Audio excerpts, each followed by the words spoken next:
This, I think, is going to be the beginning of something interesting. It's the old Picasso quote, all children are artists. The challenge is how to remain one when you grow up. Part of what we want to do is build the tools that allow everyone to do that. What's on the Meta roadmap in the next decade that you think has the best chance of being one of these frame-breaking consumer tech moments? I think the neural wristband is going to be a pretty big deal. Could end up being its own platform on its own. We're almost ready to start showing the prototype version of the full holographic glasses, and that's wild. Every person I've shown it to, their reaction, it's like giddy. As a product builder, what else needs to be in there for billions of people to prefer using glasses over the mobile phone as like the primary hardware device? The demand for it has been so much higher than we expected. We're ramping up production and ramping up the factory lines. If you'd asked me that a year and a half ago, I would have said, in technology, every once in a while something comes along and just unleashes all these new opportunities and you need to rethink what you're doing. What are the trends that I'm seeing? Well, in social media, I'd say there's a few big ones. One is the shift from... Mark, it's an honor. Thank you so much for doing this. I'm really looking forward to it. Yeah, happy to. Thanks for having me on. Of course. All right, so let's dive right in. Can you just talk about how Meta's approaching AI more broadly? Because there's going to be thousands of creators that listen to this. They know AI, they know the players, they've played with some of the tools, but I think it'd just be super helpful to hear from you. What's the Meta AI game plan and kind of how does it fit into the market? Yeah, so what I'd say is that the biggest way that our approach here is different from all the other companies is you see a lot of other companies trying to build like one main AI that you're going to interact with, right? Whether it's Gemini for Google or ChatGPT for OpenAI. And I mean, our view, I mean, we'll also have a basic assistant Meta AI that people can use, but our overall view is that this isn't the type of thing where there should just be one of. Or we think people want to interact with lots of different people and businesses, and there need to be a lot of different AIs that get created to reflect people's different interests. So a big part of the approach is going to be enabling every creator and then eventually also every small business on the platform to create an AI for themselves to help them interact with their community and their customers if they're a business. And we think that that's just going to create a much more compelling experience and just be more dynamic and useful than just having a single thing that people use. So, obviously a part of that is going to be that we're not building these things ourselves. We're building the underlying technology, and we want to make it so that the underlying model Llama that we're building is absolutely world leading. All right, so we want to go for it and try to build full general intelligence and build the leading models. And I'm really happy with our progress there. But an equally important part of this is going to be building the tools for creators and businesses over time to be able to create AIs that reflect them and what they want to have out there, and also create all kinds of different experiences as well. So that's what the AI Studio announcement this week is. It's an early test, but it's an exciting one in terms of a step towards that vision. And that's what I want to get into, because I think that worldview of like a network of maybe they're single purpose, maybe they're multi-purpose agents combined together, customized for each creator and business, that's exactly where I think we're headed as well. It's not a controversial thing to say in 10 years, I think we're going to have many, many, many more creators than we do today. And even more of that mainstream content is going to flow through creators.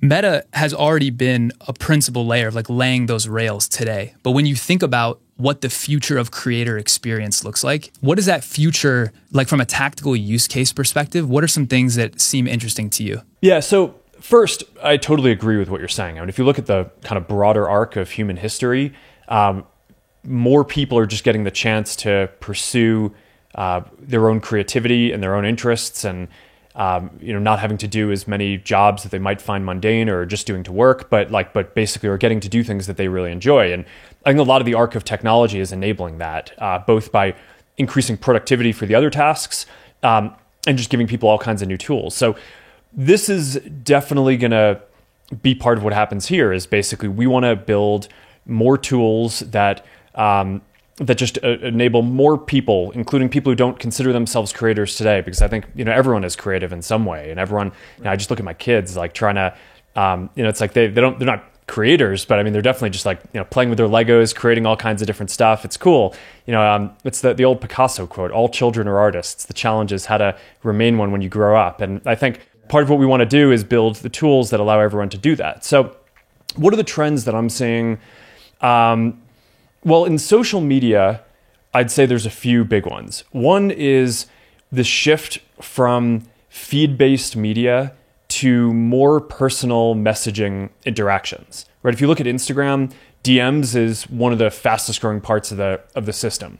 That's part of what I'm excited about here with Creator Studio and AI Studio is basically we're making it so that people are going to be able to kind of craft a persona for an AI version of themselves that's going to help them interact with all the incoming DMs that that your community is sending you. And it's like the classic problem of there's just not enough hours in the day, right? I think every creator would want to engage with every fan who's reaching out to them, but you just don't have time. And of course, probably more people than are even sending messages would like to engage with something that creator is creating, but a lot of people probably don't even send the messages because they know that the creator is not going to get around to being able to message. So yeah, I mean, I think there's this whole question of how good are the AI agents that creators create for themselves going to be. And I think that's going to be an art form by itself that kind of grows and evolves over time, and it's going to get better and better. But I think for a lot of people, knowing that they're engaging with something that the creator created and had a hand in doing is going to be pretty meaningful. It may not be as good as interacting with the person themselves, but for a lot of people, that's not available because there's just not enough hours in the day for the creator to respond. So that's one big part. We can go deep on that. The other one that I'd say is growing really quickly is just Reels and video, short form video. There's just been this pretty amazing trend where, you go from, movies and longer form TV shows. I mean, there was a time when people thought of YouTube as short form because people were comparing it to TVs and movie. But today, compared to real short form video, I mean, a lot of YouTube videos feel kind of long, right? You're multitasking while you're watching a YouTube video because it's going on for many minutes. And I think that is probably just going to continue because people are getting the tools to create really compelling content and get it to be super tight and crisp. And I think that the rate of kind of development of those tools is going to continue. And I think that people are going to be able to have use AI for creating video and editing, and there will still be a ton of creativity in that whole process because you'll have to kind of hone what you're building and shape it like a sculpture. But I think fundamentally it's going to be accessible, and the quality of the content is going to go up as it just gets, people can play around with a lot more different ideas. So probably those two, messaging and short form video, I think are the two big trends that I'm seeing right now. Yeah, I think that barbell strategy of on one end, the super raw, unedited, long form podcast style conversation. And then on the other end, exactly what you're saying, the super polished, short form storytelling in a bite-sized package. It seems like that's where attention's flowing to both those sides. I want to get into AI Studio on the tool side. So today, it's essentially the foundational building block. The way I look at it is the foundational building blocks for how creators are going to interact with AI within Meta's world. And today is, let's say, block one, just the foundational tooling. Can you talk about how you're stair-stepping that strategy? So what came out today? Why are you excited about it? I can share my feedback as well as a tester. Yeah. And then let's talk about the stair-step of that in terms of the tactical tools. Yeah, so I'd say there's a few different paths of the technology at the same time. So one is just the development of Llama, the underlying model, and the tuning of that as we get feedback. So that's kind of something that's happening underneath the hood. That's kind of the core infrastructure. Then on top of that, there's all the product experience and tools that we're creating that allow people to create these different AIs. So whether it's a creator creating an AI agent version of themselves to interact with their community, at some point we're also rolling out the ability for anyone to create UGC AIs, right? So it doesn't necessarily need to be you. It could just be a new kind of virtual persona that you create that you want to exist on Instagram and the apps and interact with people. And then probably won't get into this as much today, but on the business side, there are as many small businesses, if not more, than as there are creators today. I think that's a huge opportunity. It should be super simple for any business to just press a few buttons, get an agent version of themselves that can help do customer support and e-commerce support. I think that's going to be really powerful. So what we're doing today is we're rolling out the first test, right? So we try to take these stages. We're launching with about 50 creators, and we're going to start rolling it out to a small percent of people. And then as we kind of dial that in, then probably over the next month or so, we're going to roll it out so that more people can interact with these AIs. And maybe by the end of July or August or something, we'll have that fully rolled out.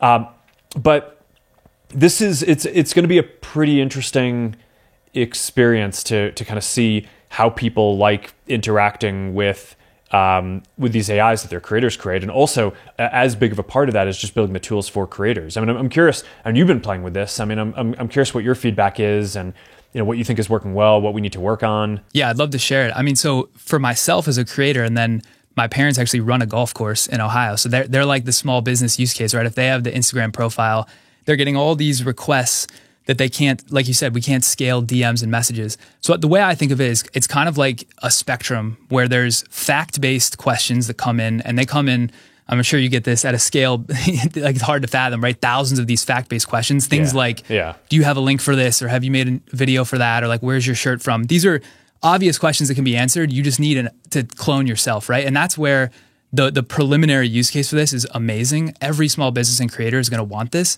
And then on the other end of the spectrum, which I was playing with a lot, is more of the like opinion style questions. So these are things like, if someone says, hey, if you were me, how would you grow your brand, right? Like a multifaceted question that is tough to answer just in one go. And that's where I feel like it'll get interesting to watch the AI train on me and my responses and like kind of hone that in. If I could scale those opinion answers, then, because really my goal as a creator is one-to-one trust at scale. That's all I care about. And so I'm tapped out with my capacity. So the question that I had for you on this, as I was thinking about it, is the fact-based stuff makes a ton of sense. I think every fan would agree that they want to get that information surfaced.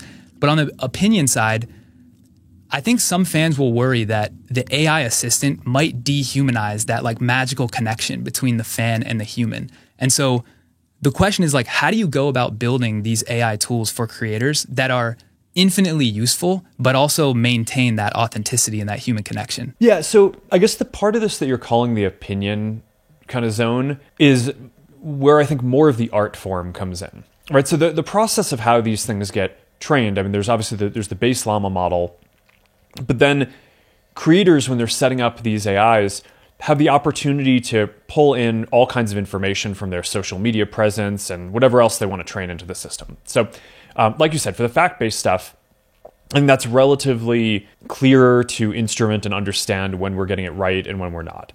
On the opinion side, I think that that's going to end up being more, the creators are going to have a lot more opinion around what they want the AI to express for them. And to your point about people knowing that they're interacting with an AI, that's a core design principle for us. I mean, we're not trying to create these AIs and kind of have people think that they're interacting with the creator themselves. And we want it to be as high fidelity to the creator as the creator wants, but it will also be very clearly labeled as an AI so that there shouldn't be any confusion around that. But when you're interacting with your community, you may feel comfortable taking more liberties or risks about what you express, or being a little closer to the line on something that might be sort of riskier to express, but you might want to do that as a person, but you may not want your AI to do that, right? So even though you might be able to have it be trained on the content from your social media, you may want to train it that it should stay, maybe a little more cautious on certain things, or not go into certain topics that you don't want it to engage with until, maybe in the future you get a lot more confidence that's really going to channel you in the way that you want. And I think those are the types of tools that I think are really important. But this is where, like I said, I think it's going to be somewhat of an art form that, I don't think we know going into this what is going to be the most engaging and entertaining, and trust building formula for this. So we want to give people tools so that you can all experiment with this and see what ends up working well. One of the questions I really wanted to get to is kind of like future feature ideas for AI Studio. So let me give you one that I think would be really cool.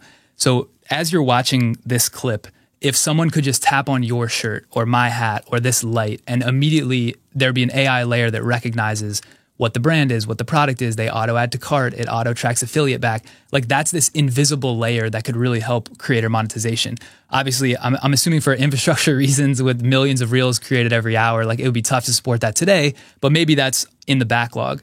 What are some other things, future features of AI Studio that we haven't talked about yet that you're excited that we could get to maybe in the next 3 to 5 years? Well, that kind of thing of just understanding what the different items are is something that I think should hopefully over time apply to all posts, right? So we'll get there. I mean, we have early versions of this with the multimodal AI, with the Ray-Ban Meta glasses, where you can just say, "Hey Meta, look and tell me what this thing is," and it can and it is It's incredible. reasonably accurate. It kind of giving you a sense of what you're looking at and being able to answer questions around that, and that'll only get better as the Llama models continue improving and as we fully roll out the next versions and so on. But yeah, no, I think that's a big one. I think that there's a lot of things like this. I think being able to automatically do translation and dubbing is something I'm pretty excited about for the future. I think people who speak English often lose track of the fact that a lot of the world doesn't speak English, and I think being able to automatically have all your content in all these different languages and accessible to way more people is going to be really powerful if that can feel authentic and like you're speaking that language. I think those are some really exciting ideas, but those are just different. That's not really AI Studio. That's kind of different applications of AI to content and content understanding and content translation and things like that. For AI Studio itself, I think it's going to be this continual evolution of how do you give the creator more tools to tune the experience so it gets to be more entertaining and trust building, like you're saying. There will also be a part of this, which I think is just adding different modes, right? So, starting with text, I think over time, having video, having audio, eventually having it be able to be kind of 3D, so that way you could be embodied, whether, someone is wearing AR glasses and you can just show up as a hologram in their living room. I think that would be pretty neat. But I mean, we're all focused on a lot of the metaverse and all that embodiment work too. So I think that's a natural path for us to try to enable creators to just have a more natural interaction with people. I really like the thing you mentioned at the beginning around this like network of agents, because I was thinking as I was playing with it, I was thinking like, all right, let's take myself. This is level 1. Level 2, what would be cool? And one example would be like a market research agent where I'm trying to come up with either what video to make or what product or course to offer to the community. If I could have an agent that goes out and polls, like actually has one-to-one conversations with 5% of my audience to try to mine for pain points, and it does that automatically. I mean, that's amazing, right? So you take like those little use cases and stack them up, all of a sudden there's like this suite of, agents or AIs or bots or whatever that it becomes really valuable for the creator. Yeah, no, that's a good point. I mean, in the business context, it's a little clearer to think about, businesses want customer support, but then kind of the next level up from that is being able to aggregate the analytics around, okay, well, what are all the things that people need support around and how do I just improve them? And I think that there is a creator version of that too, which is like, all right, how does my community like engaging with my stuff? What's the different feedback on this? How do I want to factor that into my creative process or my business model? So I think that makes a lot of sense. I could talk about the future, all these future use cases forever. I think one of the, like you and I share, we're tech optimists, and I think almost all of this tech, if not all of it, ends up being a net benefit for humanity in the long term.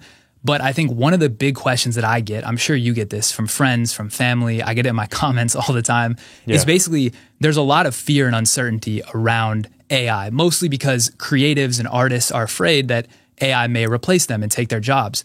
And I think about my brother, is this fantastic motion graphics designer, but he's super scared. He's worried that is all the schooling and the training and the reps, is that going to end up having been for nothing? And so I think for that group, and there's millions of people out there, what would be really beneficial is just to hear raw thoughts from someone like you on like, what is this AI powered future? What could this look like for that group? And just share kind of some mindset or framing around that for them. I agree with you that in the future, there are going to be way more creative jobs than there are today, right? And I think you can just look at the arc of humanity and the fact that it's like we all, most people used to be farmers, and now we don't have to do that. It's like people can pursue more creative things. So, as technology evolves, the tools that we use will evolve too.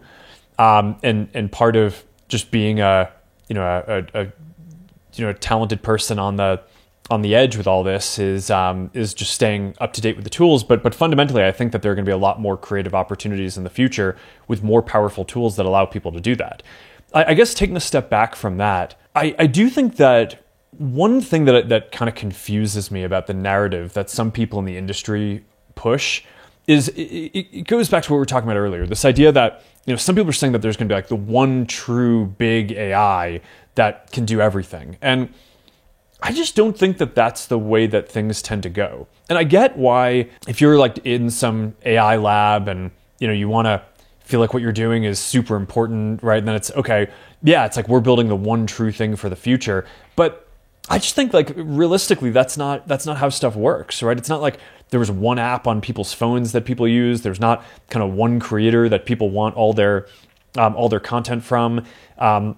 There's not one app that people want all their content from. There's not one business that people want to buy everything from. People value diversity, and I think that that's a lot of what creates sort of richness and the feeling that we're learning and progressing in life is getting to experience different kinds of things. So I just believe really deeply that the future is not going to be one AI. It's going to be a lot of AIs with a lot of different people being able to create different things. That's partially why I believe so much in open source, right? Because I don't think that AI technology is a thing that should be kind of hoarded and kind of kept that like one company gets to use it to build whatever central single product that they're building. I think if you believe that like the best experience of this and the best future is going to be a lot of different AIs and a lot of different experiences, that you want to get it out there in all these ways. So part of that is building tools for creators and for users of the platform to be able to create their own, almost like a UGC type AI situation, all the business stuff. But part of that is the open source thing too, so that way other companies out there can create different things and people can just hack on it themselves and mess around with it. So I guess that's a pretty deep worldview that I have. And I don't know, I find it a pretty big turnoff when people in the tech industry kind of talk about building this one true AI. It's like, it's almost as if they kind of think they're creating God or something. And it's like, it's just, that's not what we're doing. I don't think that's how this plays out. But yeah, I mean, obviously, we're going to be using different tools, like creative people. We're going to be using different tools in 10 years than we are today, just like we're using different tools today than we were 10 years ago. But I don't know. I think it gets back to your main point from before, that there's going to be a lot more creative jobs in the future than there are today. Yeah, I mean, I think about like the digital camera, right? There were all these photographers, then the digital camera came out. The taste of photography still mattered, right? They just got a better tool potentially for different use cases. And so I think I really agree with the sentiment of, it turns me off as well that a lot of companies are trying to build this closed one wins all platform, because I just think that that's more disruptive than good. Well, it's just not going to create as much value in the world. I think it's a little bit of a weird ideology from my perspective, but also I just think that's not how you create the best experiences for people. I mean, you want to unlock and kind of unleash as many people as possible trying out different things. And I mean, that's what culture is, right? It's not like one group of people getting to dictate everything for people. It's like you want the richness of just like all these different ideas out there. Yeah, 100%. I want to shift back to the Ray-Ban Metas. You mentioned it earlier. I was blown away when I used it. Like the audio, the camera quality, with the multimodal, it's incredible how good it is relative to what I thought it would be when I got it. And I've heard you share this framework around, you think something like smart glasses could be the phone of the next generation, and something like, Quest 3 VR could be the computer or TV of the next generation. And that makes a lot of sense to me. I want to talk about the mobile side. As a product builder, I'm really curious what else you think needs to be in the Ray-Ban Metas or the smart glass, whatever the iteration is. What else needs to be in there for billions of people to prefer using glasses over the mobile phone as like the primary hardware device? Yeah, I mean, it's an interesting question. If you'd asked me that a few years ago, or even maybe a year and a half ago, I would have said that we needed to get to the point where we had full holographic AR before this would be the main platform that people would use.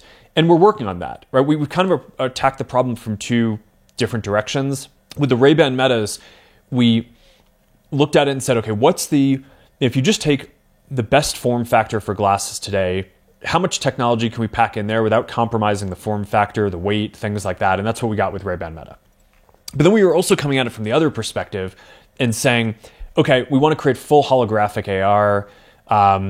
It still needs to be glasses, right? It's not a headset, it's glasses, but maybe it's like a little thicker frames because there's a lot more technology that you're packing in there. It's not like the prototype version that we have that I'm really excited that we're getting closer to showing. It's not like the most stylish thing, but it's good. It's unmistakably glasses, right? It's not a headset. So I think over time, these two paths will just sort of converge. And I guess I would have thought previously that we needed the full holograms for presence, but AI has made such big leaps that I think that that is making it so that even something that's a simpler product will have more appeal sooner, right? And the Ray-Ban Meta product, the demand for it has been so much higher than we expected, which on the one hand, you love to see it. On the other hand, it's sort of a bummer that we haven't made enough of them, right? And it's sold out in most of the styles. And you can still get like the kind of basic black ones, but there are a lot of other ones that that people want that are sold out. We're ramping up production and ramping up the factory lines and all that to be able to make more. But I guess now my view is that I think that there are going to be a lot of those, right? I actually think you can create a great experience with cameras and a microphone and speakers and the ability to do multimodal AI, even before you have any kind of display in the glasses. And I actually think there's this funny thing, which is the display itself may not actually be for everyone immediately because it adds some weight to the glasses. It makes them a lot more expensive, right? You can get Ray-Ban Metas for $300. But if you're adding all this like full holographic display in, that's going to cost significantly more, even when it's possible and we can kind of get into a form factor that we want. So I don't know. I still think probably for people who can afford a more expensive device and don't mind that it's going to be like slightly heavier, then they might want the full holographic thing. In 10 years from now, I think we'll get really small holographic things. So I think that that's going to be great. But I think for the near term, I would actually guess that a lot of people will prefer something like the Ray-Ban Metas.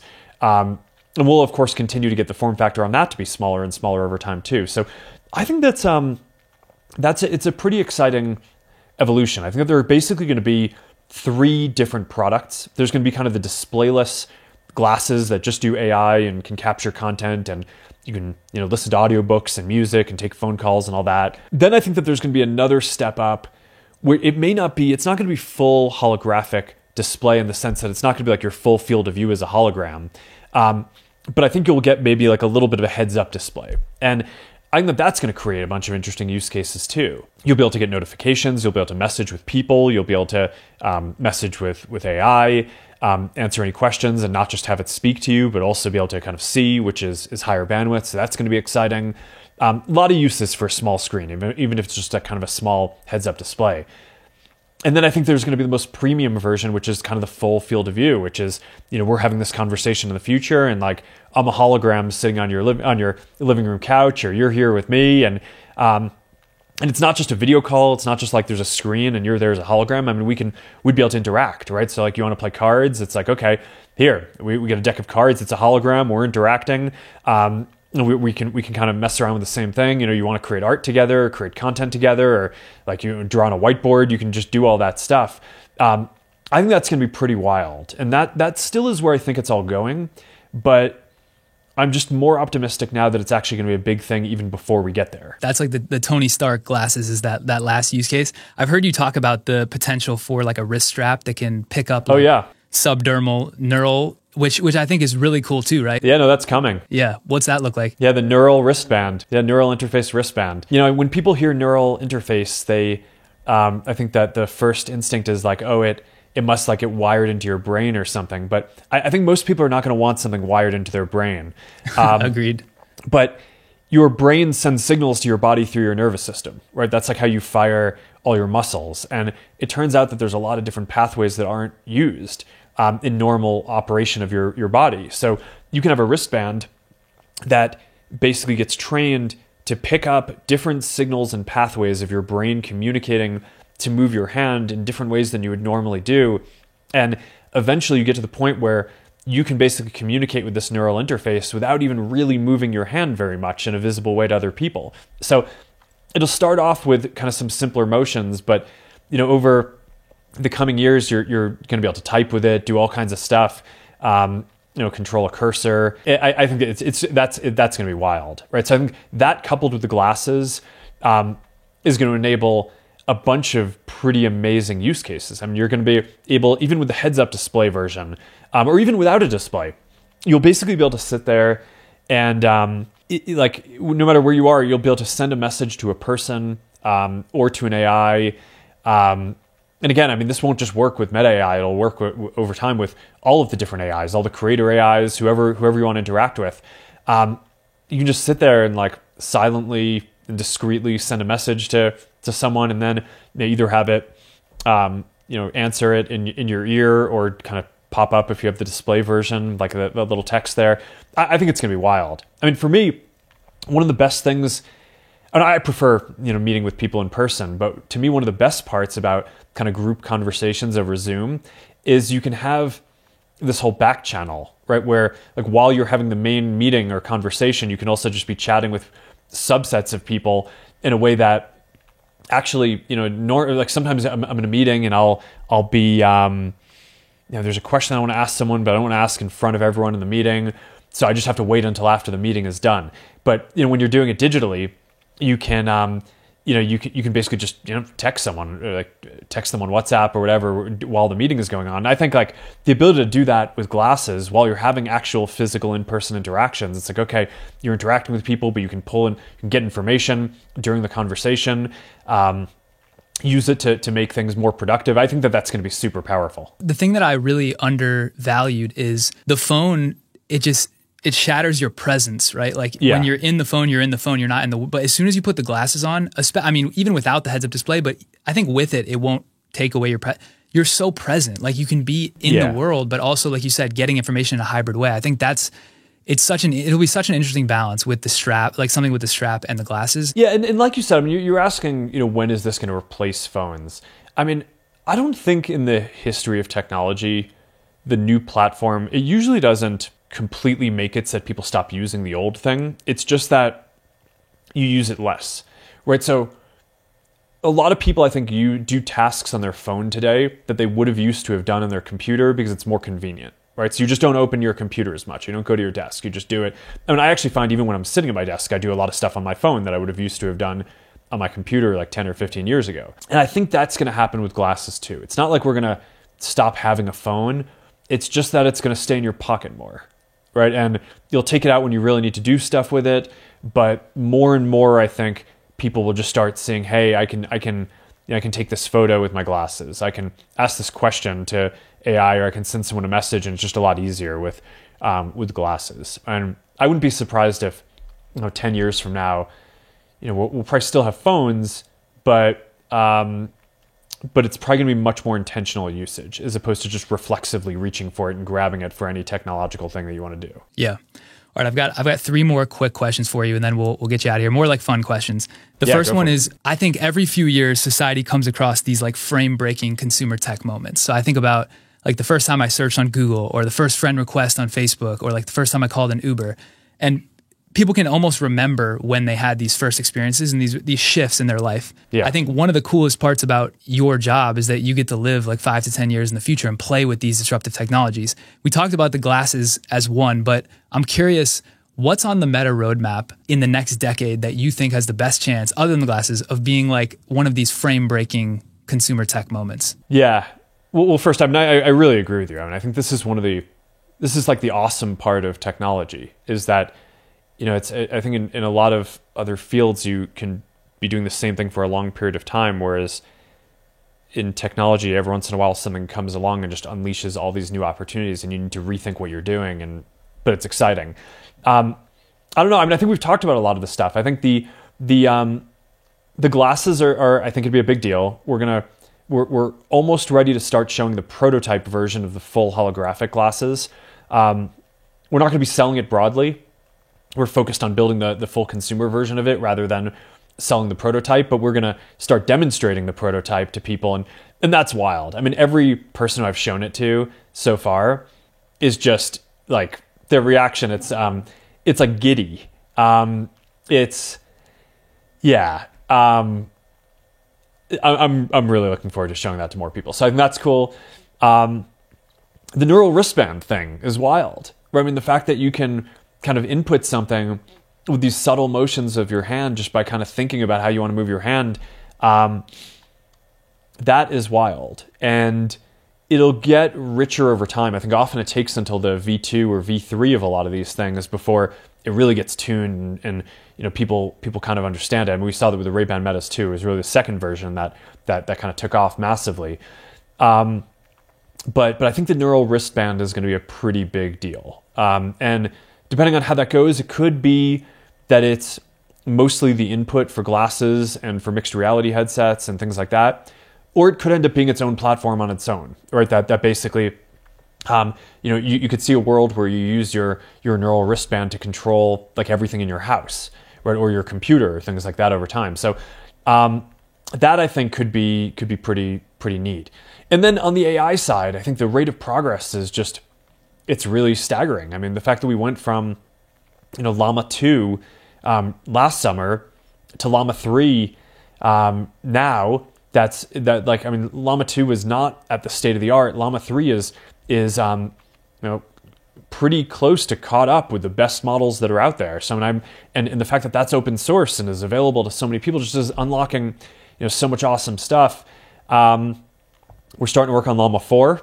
I'm excited about that. I think that's you just add more modalities into each version. So Llama 3 got more of the kind of image modality and some of the voice and things like that. Llama 4 you'll get a lot more into that, as well as just the ability to do a little more reasoning. So that way, when if you're a creator and you're editing something, you don't need to be kind of so literal in describing what you're doing. You can kind of go back and forth and ask the AI to try some different things, and it'll come back with different ideas. I think that's going to be really compelling. So as it moves from being kind of this turn-based chatbot to more of an agent that you can kind of give an intent of what you're trying to do, and it can go away and do more complex things for you, that is going to be really cool. So I don't know, but I do think the journey that we're starting here with the creator AIs, this I think is going to be the beginning of something interesting, because I mean right now, and this has been a theme of the conversation, but I do think right now the way that a lot of people experience these AIs is through kind of the one main AI that a handful of companies has built. And I think creator AIs, and as we roll out some more of the business AI stuff, that's going to start shifting to people are going to start just interacting with a much broader diversity of experiences. And I think that's going to add a real richness to the whole ecosystem. That's going to be great. I totally agree. I think sometimes it's just as simple as a new application or like just packaging it in a different way. And so like we've talked about, the theme is like the single to the multi. Here's an interesting question for you on the creator side. And I don't think I've ever heard you answer this. I consider you a very prolific creator, right? You're designing your own clothes, you're making music. I've heard about Mark's Meats. Like I've heard about all the hobbies. And one question that a lot of creators get asked, I get asked a lot, is like, if I had to start from scratch building a brand online or building a brand around a hobby, how do I do it? I'm curious for you to answer this. So like, let's say you were just Mark the guitarist or Mark the founder of Mark's Meats, and you got to know everything you know about world building, fandom, psychology, but we took away all the resources. How would you think about like that challenge, like going about trying to build kind of a meaningful brand online as an entrepreneur? Yeah, I mean, it's interesting. I think we're almost sort of reflexively trained to think about this stuff these days. I mean, I'm not, for the Mark's Meats example, I mean, I'm not trying to create a business around it, but I sort of reflexively think about it in terms of kind of what's the story behind this, right? We're not just trying to, raise some cattle. We're trying to raise really high quality cattle. And, because we're doing it in Hawaii, where we're feeding the cattle this unique blend of macadamia nut meal, and we're brewing beer and feeding them beer, and we're vertically integrating, and we're growing the macadamia trees, and we're growing the beer and brewing the beer. And I find that that's part of what's fun about it, right? Is everyone kind of does stuff in a unique way. And I think the kind of celebration and expression of the story about the uniqueness of what you're doing is part of what is cool.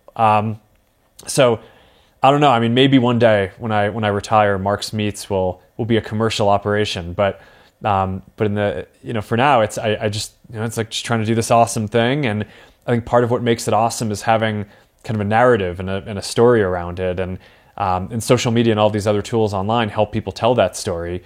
But I think it's also trained us in some way to think about things in terms of what is the narrative and what's the story around what you're doing. So I don't know. It's an interesting question. Yeah, it'll be the next venture. I really appreciate you doing this, Mark. I've loved it. Could ask questions forever. Thank you so much for sitting down. Yeah, no, happy to do it. Good chatting.